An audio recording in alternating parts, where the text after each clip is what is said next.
โอ้บ่วาดมาฮอดเลยก็มาลูกบ่ปั่นได้เปื่อยอยู่นะอย่ามอยใช่ดอกเต็มโบ้งซิมก็ได้เรื่องมาคิดโดดมาละโอ้3 แต้มเนาะนี่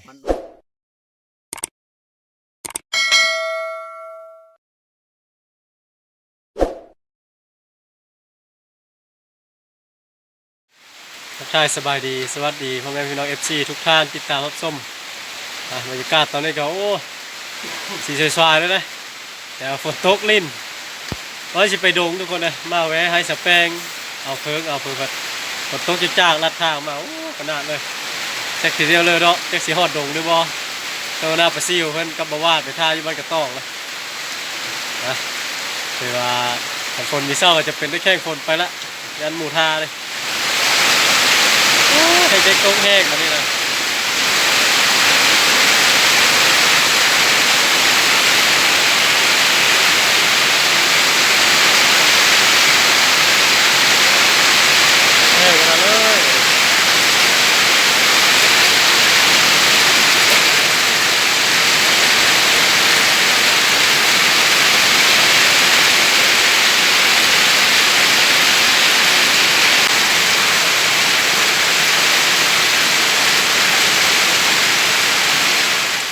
ตอนนี้ค่อยกะแล่นตำหลังทีมงานก็เห็นแต่ห้อยรถ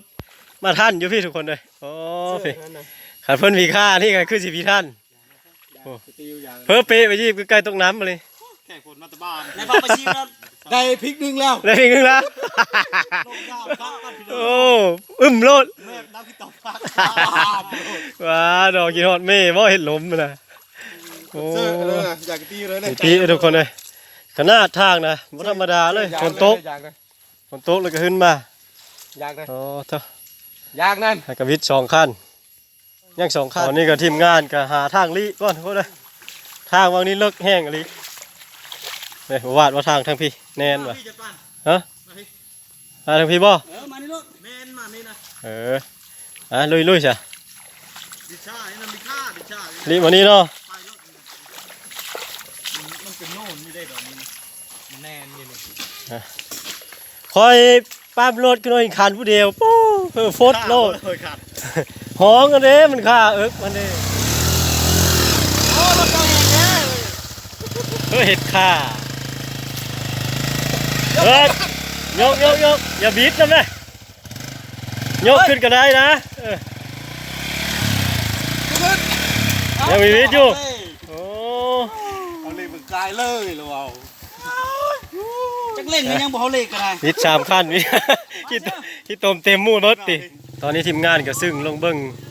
ทางทุกคนเลยโอ้เอาเหมือนสู้เลยก่อนดับมาดิดับคักโอ้เก่งเลยรถเบาเหมือนสู้เว้ยรถเจ้าแห่งวิดับแล้วสูงมานะสูงวิดับแล้วสูงรถสายลุยบยานเนาะโอ้ต่อไม้ได้ยืนกกไม้บ่นะยืนกกไม้บ่เรียบร้อยไป2 ขั้นบ่อนขึ้นบ่อนสุกบ่อนลงครบบ่เลยเด็ดคอยได้สันซ้ำวันนี้คอยเตะซ้ำคอยบิดไปทุกคนมู่ไปได้เฮาก็ไปได้สายลุยตอนนี้รถเฮาก็มีปัญหาขั้นนึงล่ะตีนซอดแล้วรถเบาบุญสู้เพิ่นก็ลุยเลยบดไปเลยเห็นป่ะคอยลุยต่อบ่นี่ฝนก็ยิบมาอีกแล้วโอ้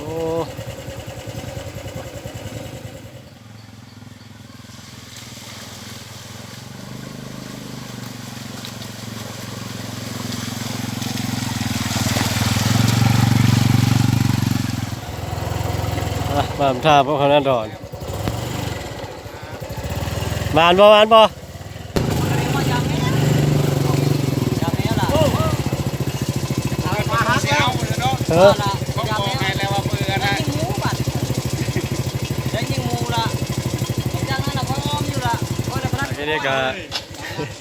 นี่ก็พบหัวหน้าดอนเพื่อนครับใช้พลาดเพื่อนพอดีรถตีไม่ได้วันนี้โอ้ผมเรายิ่งมูพอดีมูตายแล้วเขาเอาว่ะเมื่อก่อนเลยสมภาพก็ลุยต่อมาเลยนะฝ รถหน้าไปซิวก็ตายแล้วตีไม่ได้ละได้แล้วป่ะไปก่อนไปลิฟต์มาโหลดตับ ทีมงานเขาก็มาฮอดบ่อนพักเช้าละพักอยู่ดาวพระจันทร์นี่ ทางก็ เฮเลอร์พริกหนึง พริกนึงมาละลีแอนนองนะพอดีเฮามันนี่ ตาม ไม้ละ เซ่ไปเลย เซ่ไปเลย ขนาดทางเนาะโอ้รถเกี่ยวกับบิ๊กนึงอ้อละรถหน้าไปซิว เกือบกูไม่ได้ถือเลยซื้อมัน จะคอยขับมาตำหลังท่านจุพนออกมาก่อนแข่งฝนเนาะ สบายเลยนอนนี่มาวัดนอนนี่ป่ะ ตอนนี้กับทีมงานเขากับพอเดียวกลางบ่อนไว้เรียบร้อยทุกคนเลยผู้เปผู้เผื่อเรียบร้อยมันนี่ก็สิได้ย้ายเดี๋ยวซอยอยู่หากินก่อนทุกคนเลยยังบ้าบุญสู้หนูแวะอยู่ทางพวกเลยแวะหาอยู่หากินอยู่ทางพวกคนสิหาลัดแรงเลาะมาเลยนะทางทีมงานเขาก็สิได้พอเดี๋ยวย้ายเดี๋ยวไปก็มานี่หาซอยอยู่หากินมาวาดกับหัวหน้าบัซิ่วไปยามแฮวบ่เฮ้ไม่ได้ไปมื้ออื่นผมบ่มื้ออื่นไปยามมันวะลุ้นน้ำเดียวทุกคนเลยสิได้สิมาหรือบ่อาหารการกินเท่ามันนี่โอ้บ่วาดมาฮอดแล้วก็มาลุ้นเลยนะ มานได้คนมาน อ๋อโธ่เลอะเฮ้ยนะงูเพิ่น จงอ่าง จงอ่างกับอีเหล้าข้างเลิงกันเดียวบ่ นี่แหละนะกีฬาข้างเลิงมีคืออันนี้ผัดโหมันมีโหมันมีเลิง โอ้ดำเดี๋ยวนี้เนาะโอ้โธ่โอ้มาฮอดแล้วก็มาโลดเฮ้ยเลิกครบเดียวอยู่โลดมาแล้วกันอันนี้นะ กินงูวัน ได้ตัวเดียว กี่ชั่วงูเลย ข้าวบ่ เราสิเอามัน2ตัวก็ดีเนาะ ก็ยิ่งครับมันรอดมาถึงนายก ปุ๊บเลย ตัดหัวมาเคยนะ หมดแล้ว คิดขาดข่าว โอ้ จับอยู่ย่างพูดจับ บ่วาดค่อยว่าบ่วาดมานได้แม่นบ่วาดมานเนาะพี่น้องพระผู้มาน เห็นตอนนั้น เพิ่นก็มานอนคือเดียวได้มาหางูหาควายมานอนคือเดียวพุ่นเด้อมื้อแรงได้ครูแอนเดียว ดึงเงาะคอยดึงเงาะลูกพาลูก มามื้อนี้ฟ้าท้องนำพี่น้องพระผู้ได้มื้อนี้ได้ มาวันนี้ฝนตกไม่ได้ไปหาอยู่หากินวันนี้นะกับเพิ่นได้ของดีได้นะเพิ่นได้ของดีได้ได้ได้อาหารดีได้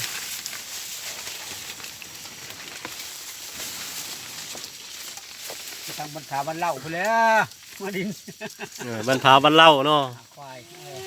หางูหาควาย จะไม่มีลูกสาวบ่เด้วัยรุ่นน่ะเมื่อได้ ขึ้นมาพี่วัยรุ่นทั้งหมดบ่ มีลูกชาวค่อยเถอะลูกชาวค่อยมีอยู่ไรแต่ยังหากับ8 ปี7 ปี8 ปีนี่แหละ ก็แห้งแล้ว เอามาเล็กเอาได้อยู่ พวกน่ะ ผ้าพลูพลางแถวมันหึ้นกินก้างด่างเลยแต่ชูก้อยไม่ชูหลายนะมีแต่ยิงนกยิงกระหอบธรรมดา ขอละยิ่งสิ แม่ผู้หญิง ไฟก็มีได้ใจเนาะไฟก็ดังไฟยามฝนมอดตลอด โอ้นี่ชนลายเจอก็เหาะเฉยพี่ชนไปเลย อยู่ที่ ก้อย นั่น มัน โอ้ยจุฬาก็ฮ้อ ห่อนั้นหมูก็ละไปก็ไม่ได้พูดหลาย บางคันอึ้งเลยแม่ไปละหากินด้วยอ้ายอยู่เลย ไม่ได้พูดหลาย คำมันชอบเชิญได้ยิ่งเนาะ จุฬาก็ฮ้อ คำว่าน้ำห้อยจะมีน้ำเลยเนาะ โอ้ยอย่าฟังนะเดี๋ยวโต้งรัดนะเดี๋ยวคลิปเจ้าลูกโอ้ย คันเห็นห้อยไม่ไหมเอง ลงลาดเลยแหละ เห็นก็เหาะใต้โหนี่เวลาเลย บางทีก็น้ำอะไร เนี่ยมันจะคอยไหลยิงปากแล้วก็ไปก่อนปลาหัวจักยุ่งมันละไปพ้นปลา เลิกเชียว ตัวกินบ่ ได้เพอได้เพอ โอ้รุ่นนี้บ่ได้มันมืดเลย โอ้เราสู้กันมาทุกคนเลยคนประมาณได้เพิ่นได้ ไฟเลยมุมเนี่ยเป็นกระปิ่นนะกูเนาะ ก็จะแล้วแล้วจีเอ็นก็จะแล้วได้นี่เพิ่นเรามันครบเดียวมันจะกินเดียวกับงูหัวงูเสพัดบ่เฮ้ยงูติดสินค้าเนาะงูกันตาบ้านเฮาว่างูติดสินค้าบ่เฮ้ยคือเดียวเลยอันเดียว ไม่ว่างูติดชิ้นบนนั้นบนนี้เขาให้ได้ งูติดสินลาวเนาะ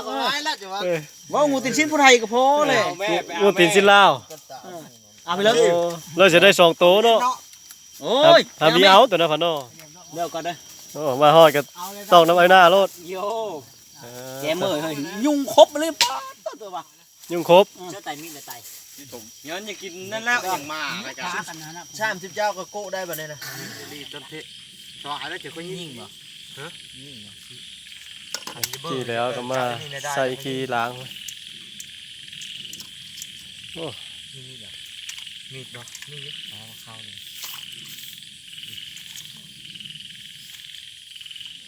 ตายมาโคอยู่แค่นน้องแค่น้ำสางนี่มารอบนี้ได้ใช้น้ำสางน้อยนี่แล้วมามีตัวงามเนาะ น้อยเนาะ ตัวบ่ล่ะ วันละกอยกับเฮาปิ้งสำลาได้เฮาแบบปิ้งสำลาสุกแล้วมันสิแบบใช่ว่าสุกแล้วนะ แต่บ้านผมก็ไม่ปิ้งเลย กอยดิบเลยนะ ก็ดิบเลยนะ โอ้ยมีกล้ากินเขากันแบบปิ้งสำลาแล้วทำมาสิเรียบร้อยเนาะมาตัดพูดเลยเห็นอยู่เฮิร์นอยู่พูดเลยแคมป์พูดเลย นี่เนาะปลาตัวคอยได้ตัวใหญ่คักได้ต้มเครื่องในมันนี่ปลาสับต้มหนองงูโลด แม่นบ่เจ้าได้นะ บ่ปั่นได้ นั่นแหละมีโอซื้อคอยทำอีท แม่คอยได้บ่คือเจ้าไม่ได้ไปกับปั่นคือไปกับคอยตลอด ไปกับเจ้าหน่ะมีม้านเราไปกับก้อยละม้าน คอยกับมากกับตาไปชื่อนะฉลาดได้กินดอกไม้ต้มอะไรเพิ่นหาจะกินได้ แมลงเป็นเดี๋ยวไปเนาะจะไปก็บ่สู้คนไปก็บ่ปั่น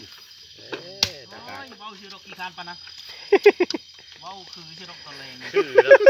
แต่กี่ข้าวอีบบ่กี่ข้าวอีบไปแล้วดิเลยวันนี้ต้ม เด้น้ำสะทิบ สติบไร โย เด้น้ำอยู่กระตุกกันดิ น้ำอยู่กับตัว กระตุกมันมีอยู่ เต็มหม้อเลยมันทุกคน ตอนนั้นมีกินตาไปทีจำถน้ำมันล่ะรับ5 มื้ออีมดอยู่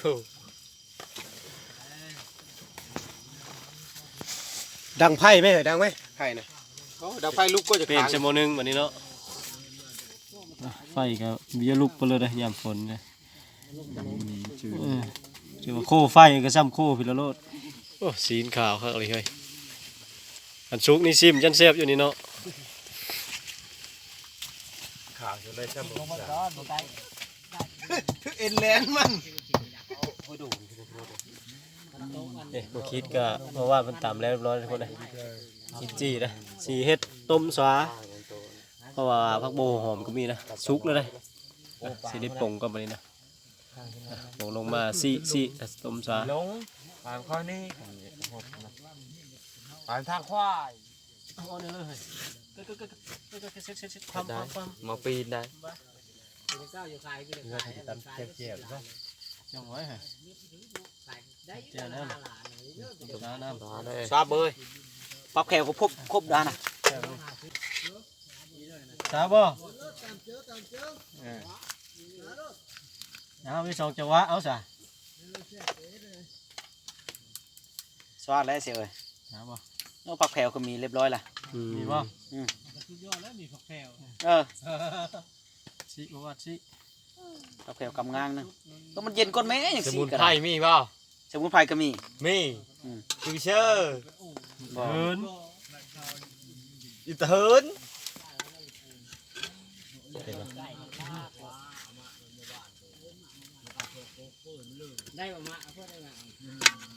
ยังมีเปื่อยเปลือยได้เฮ้ย หมอหอดปุ๊บก็ได้กินเสียบเลยทุกคนเลย กินติ ตอนแล้วอันนั้น สำนักข่าวว้าวละน่าจะทำเดียวนึงไปเอาเด้อตัวมันน้อยมันจี้กันยังเป็นเรื่องประวัติเขามันเย็นก็นะเฮ้ย เฮ้ยสิคือฮอนนี่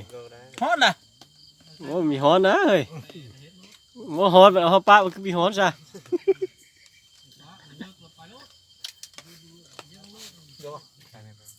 ชูหมอนในโคมเดียนนะมันจะรอนแซงนี่ หมดโคมมันก็มีเห็นหุ้งล่ะว้าวเฮ็ดมาเชื่อเจอมาอยู่ เต็มหม้อน้อยเนาะ จะเลิกพักเลยตัวนี้วะ ใช่ลูกโดดสิได้นี่ตัวนี้สิแล้วเรียบร้อยนี่ เอาเพชรกี่เสือน้อยเถอะวะ นี่เป็ดอันนี้เด้ เออ อันนี้ลูกโดดแซมใช่ไหม โอ้ยเฉลยนะเสีย มีเพิ่มบีหางก็ได้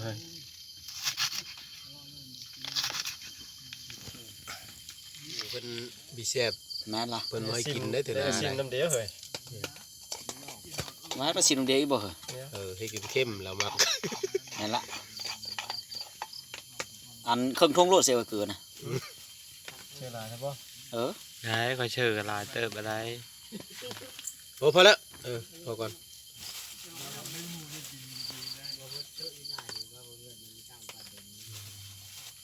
เชื่อลายยังมันหล่น มันยังล้นเถอะ ผม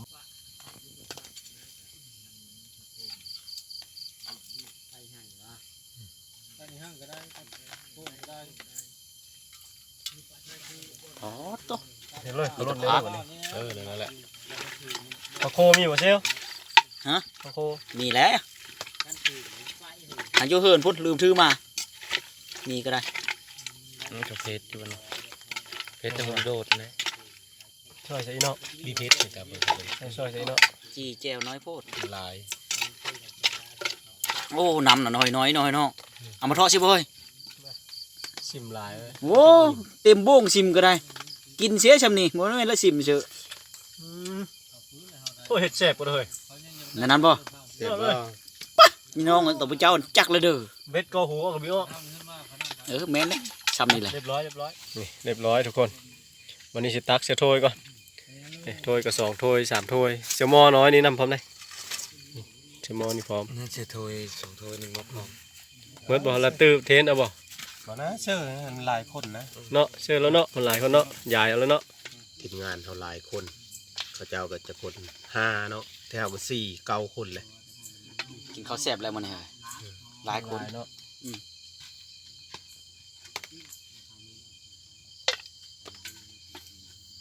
คนจะกินแซ่บกว่านี้ นี่หลายดีแล้วมื้ออื่นก็ได้ให้กินอีก แม่นล่ะ มันยะเนาะ ก็คือกินแซ่บนั่นให้กิน บ่ชั่วเอาก็เหาะมามื้ออื่น มื้อนี้สิเอาจัก3ตัวนี่ เขาสิก้อยสิกิน กันได้จำนั้นเฮ็ดมาเพลเลย ดีป่ะ มาเพลกระเหาะ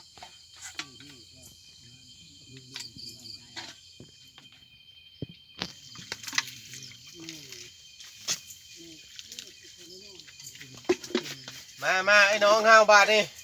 มาเด้อ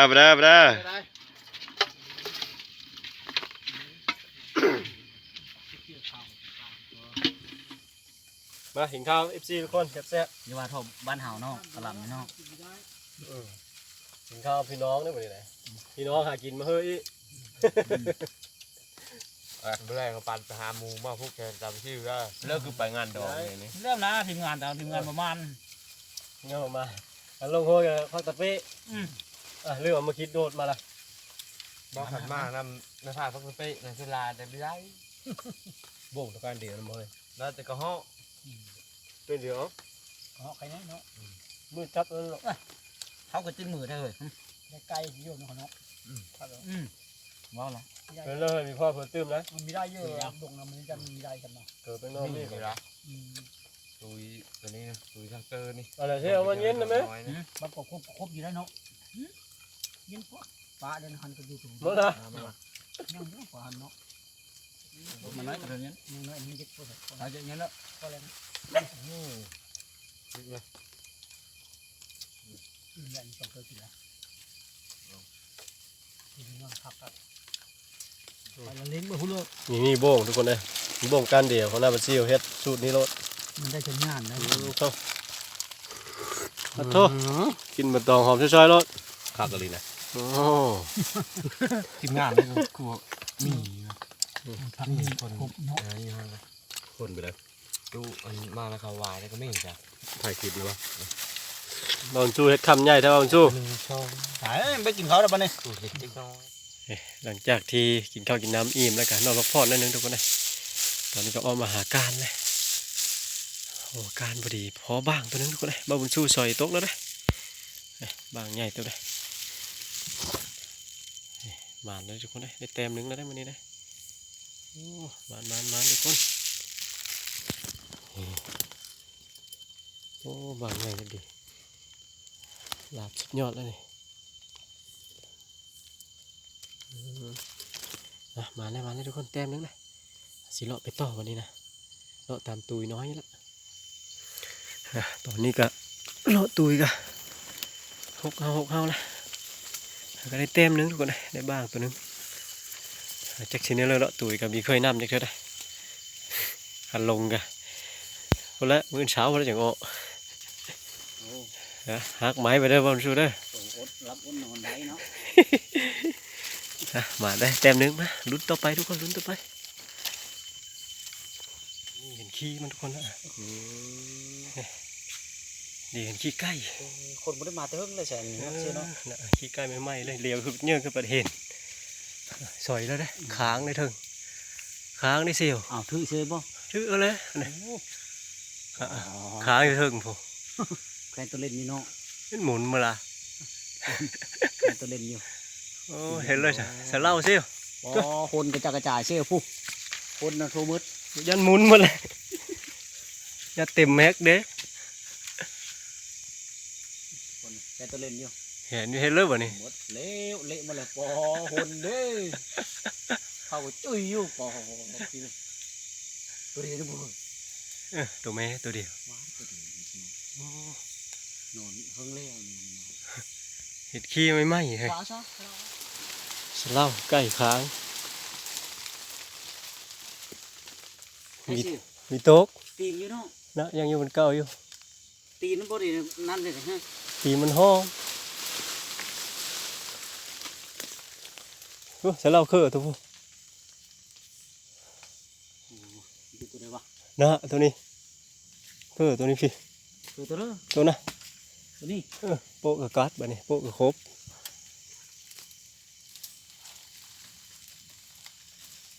ไก่แม่ทุกคนเลยค้างคักอะไร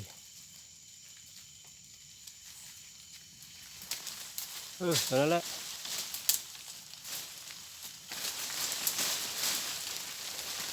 ตีมันเกาะเสียวเอ้ยตีมันเกาะไม้มีโต๊ะ จับขัดจังแน่นะ ตีนเกาะไม้นะก้อย เอาวิธีไม้นะ ตัดไม้ตัวอ่ะ ลงนะ ย้อนไปมันก็แจ้งครับเถอะวะโอ้ยไก่ค้างทุกคนได้นะได้ผ่านมันชูตีนมันเกาะเฮ้ย มัน นะ เลี้ยวเนาะเนี่ยเนาะโอ้ที่เราตั้มโพส โอ้พี่ก็ได้เชียวเอ้ย จังหวะ เสียงบึ้มเลยเอามาดูแม่นหมุนมาละ บุเรยังเชี่ยวบุเรยังลืมโอ้หักบัดแข่ง ยัดเต็มแม็กเลย หมุนเลยแง่ ยังได้กินอยู่แล้ววะ ได้กินเยอะ เนาะโอ้พอได้ลาบอยู่ได้ไหน โอ้ลาบอะไรมือลาบไก่เลย เอามากลางกับมาพิดวางทุกคนเลยได้สองแต้มเลยได้ไก่ตัวนึงเลยไก่แม่นี่คอยมาเห็นขี้มันทุกคน เห็นขี้ไม่ไหม้เขาเยอะก็จะโยดโปดอยู่แต้มเสร็จทุกอย่างเรียบร้อยเลยเลาะไปต่ออีกทุกคนเลยลุ้นน้ำแดงสิได้สิมานไปอีกมันเราบรรชูพันยางก่อนแล้วเลยว่าสิมันมานต่อไปอีก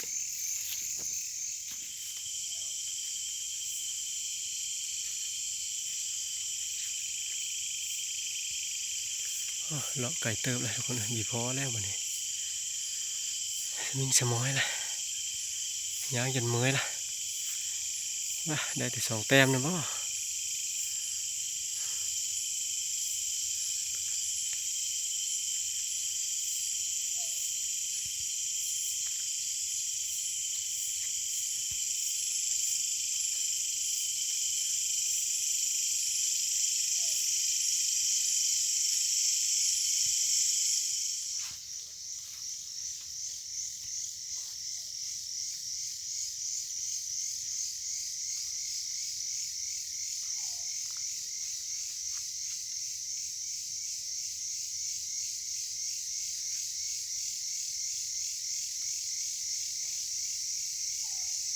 รอการกับฝนตกแล้วทุกคนในวันนี้นะฝนนี่ก็ตกอีกแล้วได้เลาะกลับคืนเนาะเลาะมือก็วันนี้นะเลาะมือบอนไปละแล้วนอนพรก็ฝนตกแล้วบ่ไหว สาวพุ่นละหาลุ้นอยู่เลยทุกคนนะยังไกลเติบกับบอลกะ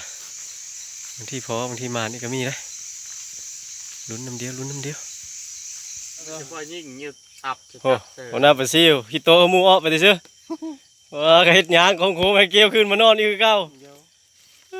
ได้เผอมีได้พี่เลย ได้ผลนี่ล่ะ ฝนมาใช่ละ ผลตกซื้อได้ยินบ่ โอ้มันยิบแต่ซื้อคอยได้มาได้คอยมาฮอดบอลแล้วทุกคนเลยสรุปแต้มนี่ได้2 แต้มได้2 แต้มทุกคนเลย 3 3บ่ นู่น โอ้3 แต้มเนาะนี่ มันอ่อนนะบ่นับ 3 แต้มนะหมานอยู่เลยได้อาหารเช้าเลยทุกคนเลยวันนี้ก็ กว่าเขาบ่วาด ขออนุญาตนอนพักผ่อนก่อนวันนี้วันเช้าแล้วยังลุยต่ออีกให้อยืดกิน